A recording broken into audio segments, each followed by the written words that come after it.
Evangelho de Lucas, capítulo 7, versículos 1 a 10. A minha versão, de preferência, é a versão NVI, mas você pode acompanhar na sua palavra, na sua Bíblia, sem nenhum prejuízo. Lucas, capítulo 7, versos 1 a 10. Tendo terminado de dizer tudo isso ao povo, Jesus entrou em Cafarnaum. Ali estava o servo de um centurião, doente e quase à morte, a quem seu senhor estimava muito. Ele ouviu falar de Jesus e enviou-lhe alguns líderes religiosos dos judeus, pedindo-lhe que fosse curar o seu servo. Chegando-se a Jesus, suplicaram-lhe com insistência: este homem merece que lhes faça isso, porque ama a nossa nação e construiu a nossa sinagoga. Jesus foi com eles. Já estava perto da casa quando o centurião mandou amigos dizer a Jesus: Senhor, não te incomodes, pois não mereço receber-te debaixo do meu teto. Por isso, nem me considerei digno de ir ao teu encontro, mas dize uma palavra e o meu servo será curado. Pois eu também sou homem sujeito à autoridade e com soldados sob o meu comando. Digo a um, vá, e ele vai, e a outro, venha, e ele vem. Digo a meu servo, faça isto, e ele faz. Ao ouvir isso, Jesus admirou-se dele, e voltando-se para a multidão que o seguia, disse: eu lhes digo que nem em Israel encontrei tamanha fé. Então os homens que haviam sido enviados voltaram para casa e encontraram o servo restabelecido. Palavra de acordo com o Evangelho de Mateus, Lucas, no seu capítulo número 7, versículos 1 a 10. A grandeza de uma fé. Até que ponto é possível dimensionar isto? Até que ponto podemos conceber, entender grande fé ou pequena fé, muita fé ou pouca fé?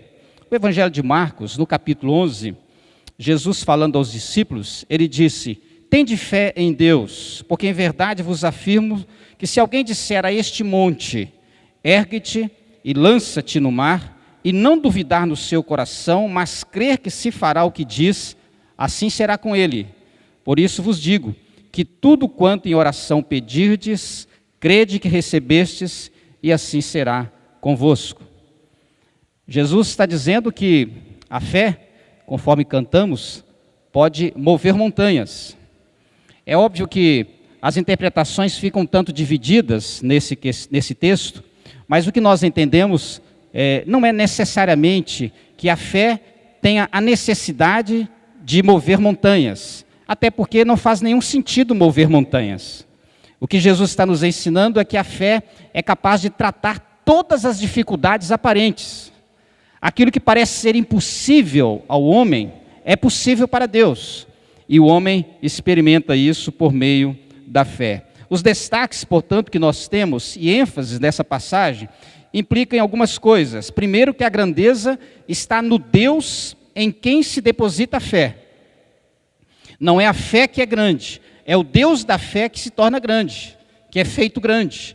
É o Deus que é grande. Essa grandeza está em Deus e não naquela pessoa que deposita a fé e nem tampouco na sua fé. Entendemos também que para Deus nada é impossível, nada é dificultoso, não há impedimentos para o agir de Deus.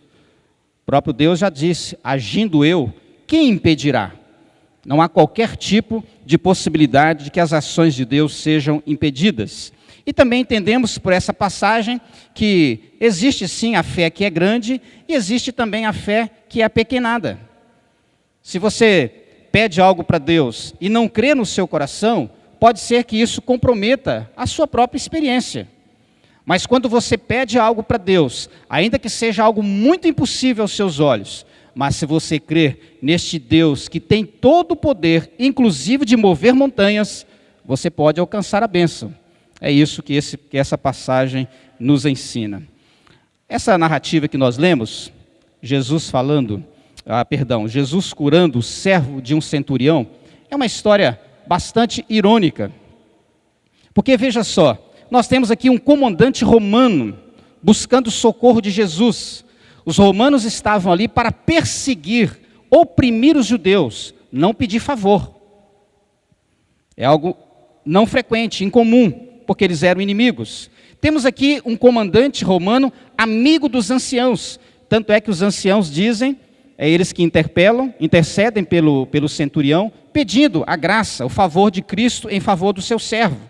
Temos aqui um comandante romano que patrocina, que banca a construção de uma sinagoga. Entendendo que os soldados e as autoridades romanas estavam ali exatamente para explorar, mesmo que houvesse a permissão restrita a certa prática religiosa. Eu diria que essa passagem poderia funcionar muito bem com aquela indicação que o próprio Cristo ensina, que nós temos que amar os inimigos, que temos que orar por aqueles que nos perseguem. Mas o grande destaque dessa passagem é que a fé desse homem impressiona Jesus. E olha que nós estamos falando do próprio Deus encarnado. Se o próprio Deus se deixa impressionar com a fé deste homem, é impossível que você também não faça a mesma coisa. Eu gostaria de pensar com seu coração sobre uma fé que não se vê facilmente. A primeira coisa é que ela surge de onde ninguém espera. Ali estava o servo de um centurião doente, quase à morte, diz o verso 2, a quem o seu senhor o estimava muito. E ele ouviu falar de Jesus e pediu aos judeus que intercedessem por ele, especialmente pelo seu servo.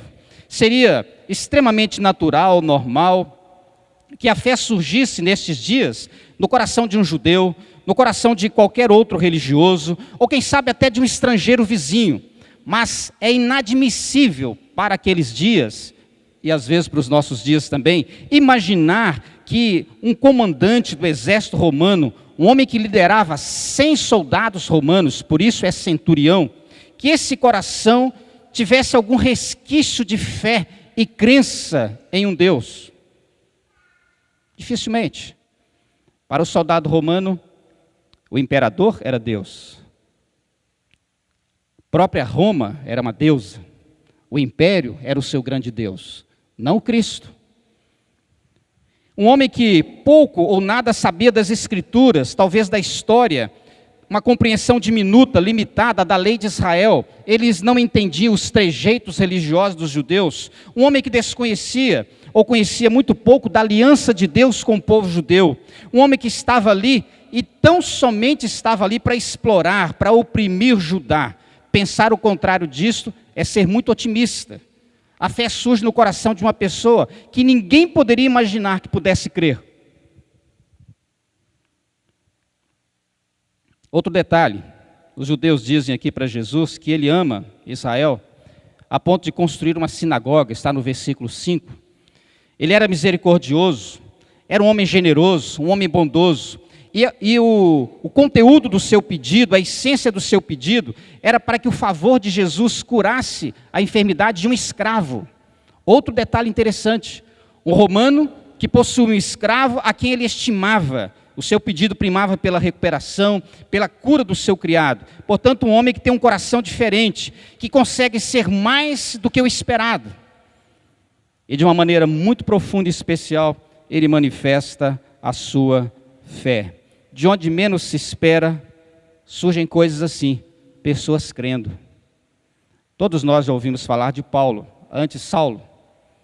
Quando Paulo foi convertido, pelo aparecimento de Cristo no caminho de Damasco, ao meio-dia, sol a pique, seus olhos foram cegados, e ele foi levado para a rua direita, ficou ali, numa casa, e quando Paulo estava lá, Deus ordena a Ananias para ir até lá, orar por ele e batizá-lo. E diz Ananias: Senhor, de muitos tenho ouvido a respeito desse homem, quantos males ele tem feito aos teus santos em Jerusalém. Inclusive para aqui trouxe autorização dos principais sacerdotes para prender a todos que invocam o teu nome. Isso está no capítulo 9, verso 13 e 14. E no verso 15 Deus diz assim: vai, porque ele é para mim, este é para mim um instrumento escolhido para levar o meu nome perante os gentios e reis, bem como perante os filhos de Israel. Pois eu lhe mostrarei o quanto lhe importa sofrer pelo meu nome. Atos 9, 13 a 16. O próprio Ananias duvidou. Senhor, Saulo, ele veio aqui para matar os cristãos. Pois é, a fé surge onde menos se espera. E é com base nisso que Jesus disse: digo-vos, em Mateus 8:11, que muitos virão do Oriente e do Ocidente e tomarão lugares à mesa com Abraão, Isaque e Jacó no reino dos céus. A fé, que não se vê facilmente, ela surge de onde ninguém espera. Segunda coisa, ela surge sem qualquer exigência, apesar de querer e desejar a cura. Jesus estava perto da casa do centurião, quando o centurião mandou os outros servos avisarem a Jesus: Senhor, não te incomodes, pois não mereço receber-te debaixo do meu teto. Por isso, nem me considerei digno de ir ao teu encontro, versos 6 e 7, mas dize uma palavra e o meu servo será curado. Ao contrário da concepção de fé que muitos constroem, nós temos aqui uma fé espontânea e, de certa forma, isenta, vazia de qualquer exigência, especialmente aquelas que concordam com aquilo que costumeiramente nós sustentamos, os nossos direitos. Como se Deus estivesse obrigado e encarregado de atender a todas as minhas necessidades. Afinal de contas, eu aprendi que Ele é bom. E se Ele é bom, Ele precisa fazer tudo o que eu preciso. Esse homem não. Primeiro que ele pede uma bênção que não é para ele, é para um servo dele. Segundo, que ele diz para Jesus: nem precisa vir na minha casa. O Senhor simplesmente ordena uma palavra, é o suficiente. É uma fé isenta de qualquer exigência e direito. Aqui, a experiência e a alusão ao demérito. Eu não mereço receber o Senhor debaixo do meu teto. Nós estamos falando de um oficial romano, que tinha condições sociais e econômicas para receber qualquer autoridade judaica, inclusive autoridades romanas. Geralmente eram homens soberbos, ensimesmados, homens orgulhosos, prepotentes, e ele diz para Jesus: eu não sou digno de receber o Senhor na minha casa. Aliás, ele transpõe isso e vai para a humildade: nem me considerei digno de ir ao teu encontro. O oficial romano, ele era cheio de dignidade, era uma autoridade socialmente, civilmente capacitada, habilitada para qualquer evento de natureza social. Era um homem acostumado com condecorações, com status. Ele poderia encontrar-se com quem ele desejasse. Inclusive, nesses encontros, as pessoas tinham que ser submissas a eles. Nós temos a inversão. O homem que fala assim: eu sou uma autoridade romana, mas eu não sou digno nem de me encontrar com o Senhor. A fé que crê desse homem é a fé que crê no mínimo e no simples de Deus. Dize uma palavra e meu servo será curado. Por isso que eu disse que a fé, ela é grande quando ela se apropria do ser de Deus, não somente daquilo que Deus é capaz de fazer. Antes de imaginar o que Deus é capaz de fazer com uma só palavra, esse centurião já tinha um conhecimento de Deus muito mais abrangente, muito mais alargado que os demais. Foi o mesmo que aconteceu com a mulher hemorrágica, que vivia há anos sofrendo com a sua hemorragia. E ela disse, na sua fé: se eu apenas lhe tocar, ficarei curada. Essa mulher precisava apenas tocar em Jesus. Este centurião diz assim: se o Senhor disser uma palavra, é o suficiente, o meu problema está resolvido. É a fé que vê o poder de Cristo sem impedimento algum. Uma só palavra e o meu servo será curado. Eu não tenho dúvida sobre o poder do Senhor. Nem precisa ir até a minha casa. Não precisa caminhar distâncias. Não precisa empoeirar-se. Não precisa atravessar a vila ou a cidade. Basta uma palavra. E ele usa do próprio exemplo e experiência. Eu também sou autoridade. E eu falo para um soldado meu: faça isso, ele faz imediatamente. Faça aquilo, e ele também faz. É uma fé que coloca Jesus onde ele sempre deve estar. Ele é a grande autoridade. Um homem que tem experiência no exercício da autoridade, dizendo ao Cristo que ele é a grande autoridade. E que a sua palavra, uma só, é o suficiente para sanar o seu problema. É aquele que está acima de tudo e de todos.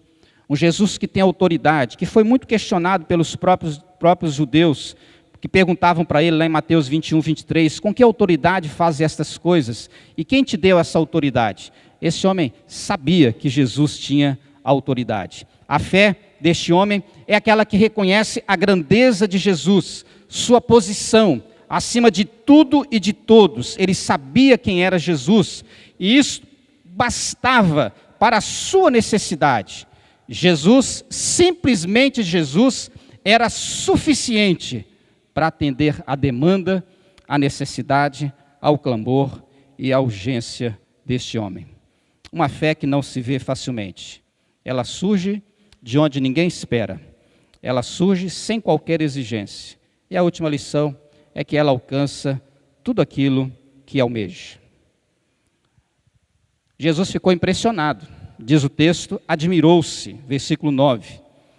Ele se voltou para a multidão, e olha que coisa interessante, o próprio Cristo se encarrega de testemunhar da fé do centurião. Ele não se contenta apenas com a admiração, ele quer tornar isso público. E não estamos falando aqui da intenção de jogar confetes. Não é para engrandecer o centurião, é para mostrar que uma pessoa que tem fé, e quando tem fé ampla, profunda, grande, bastante, agigantada, espalhada, sem limites em Deus, acontece isto.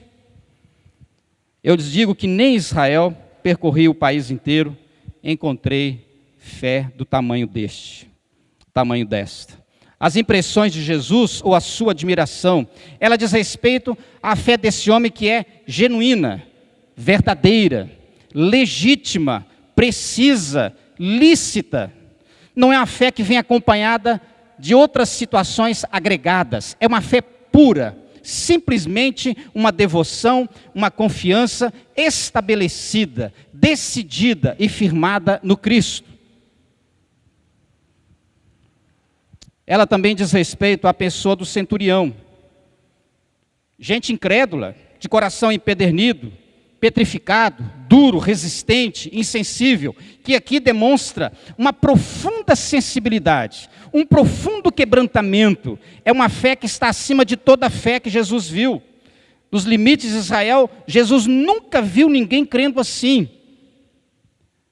E é interessante ele usar a palavra tamanha fé, porque a ideia do texto grego é que é uma fé enorme, de tamanho superior às demais, uma fé gigante, alastrada, abrangente, que alcança muito do que Deus é. E por alcançar muito do que Deus é, alcança muito daquilo que se pretende. A fé, quando é grande, bastante, suficiente, ela chega ao seu objetivo. Porque ela não olha para a enfermidade do servo, mas ela olha para o poder do Cristo e sua autoridade em curar toda a enfermidade do servo. Ela é extensa e restrita. Os homens de pouca ou pequena fé, os incrédulos, que viviam testemunhando os milagres e os sinais de Cristo, jamais se converteram e manifestaram tal fé. Mas nem os próprios irmãos de Jesus, nascidos de Maria e José, lá de Nazaré, diz a palavra que nem eles creram em Cristo. João 7, 3-5, eles disseram para Jesus, volta para a Judeia. Não fica fazendo milagres aqui na Galileia. Vá testemunhar do amor de Deus lá na Judeia. É lá que eles precisam ver as suas obras, porque você precisa se tornar público, conhecido. Não faça as suas obras em oculto, porque Jesus fez muitas obras em oculto. E diz o verso 5 de João 7, pois nem mesmo seus irmãos criam nele.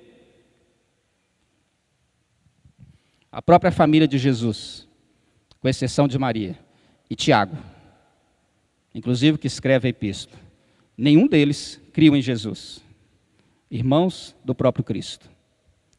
Uma fé que atinge o seu objetivo, que deve ser o fim ou a finalidade de toda a fé. Então os homens que foram enviados pelo centurião, verso 10, voltaram para casa e encontraram o servo restabelecido. Uma palavra só. Interessante que nós nem temos a palavra. O evangelista nem se preocupou com isso. mas é marcante, uma fé que alcança o favor e a graça do Senhor, ainda que toda a nossa vida seja produto da graça e do favor do Senhor. Uma fé que sempre alcança o suprimento de sua necessidade. Uma fé que alcança a bênção, que muda, corrige e transforma não só a vida do escravo do centurião, mas a vida de todos. Uma fé que alcança, depois da bênção, a alegria, a gratidão, por algo que só um Deus poderoso, como o Senhor Jesus, pode realizar. Ninguém imaginava que alguém pudesse crer dessa forma. E particularmente eu acredito que eu e você precisamos tratar o nosso coração para produzir na nossa relação com Deus uma fé que não se vê facilmente. E a nossa fé precisa ter essas parcelas, essa participação, essa ação, assim como descrevemos agora há pouco. Ela surge de onde ninguém espera, ela surge sem qualquer exigência e ela alcança tudo aquilo que almeja. Nós temos repetidas vezes nos evangelhos, dos lábios de Jesus, a seguinte expressão, acabei não colocando, desculpa.